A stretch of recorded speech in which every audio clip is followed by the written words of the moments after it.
आज का बाइबल का वचन सन यूहन्ना का दूसरा पत्र अध्याय 1 वचन 4 से 9 और आज का सुसमाचार सन लूकस के अनुसार अध्याय 17 वचन 26 से 37। सन यूहन्ना का दूसरा पत्र अध्याय 1 वचन 4 से 9।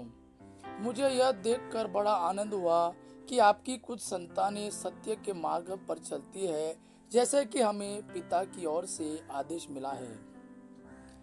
अब बद्रे, मेरा आपसे एक निवेदन है। मैं आपको कोई नया आदेश नहीं बल्कि वही आदेश दे रहा हूँ जो हमें प्रारंभ से प्राप्त है।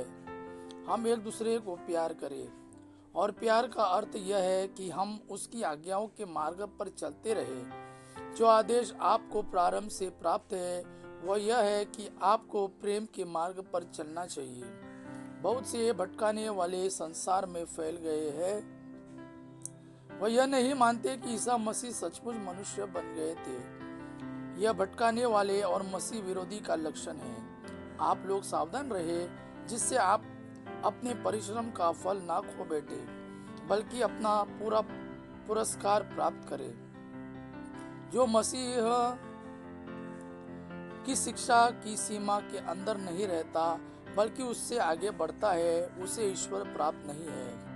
जो शिक्षा की सीमा के अंदर रहता है उसे पिता और पुत्र दोनों प्राप्त है। आज का सुसमाचार सन लूकस के अनुसार अध्याय 17 वचन 26 से 37।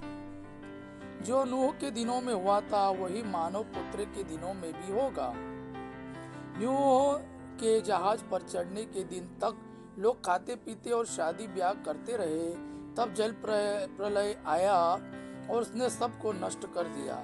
लोट के दिनों में भी यही हुआ था।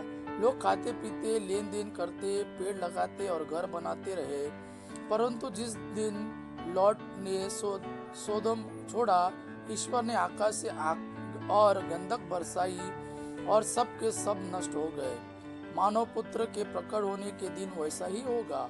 उस दिन जो छत पर हो और उसका सामान घर में हो, वह उसे ले जाने नीचे ना उतरे, और जो खेत में हो वह भी घर ना लौटे।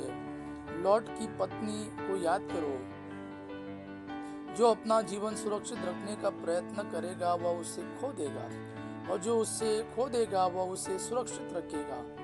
मैं तुमसे कहता हूँ, उस रात दो एक खाट पर होंगे, एक उठा लिया जाएगा और दूसरा छोड़ दिया जाएगा।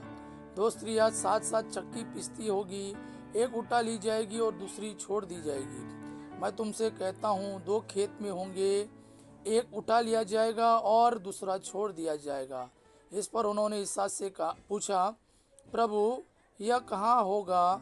उन्होंने उत्तर दिया, जहाँ लाश होगी वहाँ गिद्ध भी इकट्ठा हो जाएंगे। यह प्रभु का वाणी है। प्रभु को धन्यवाद।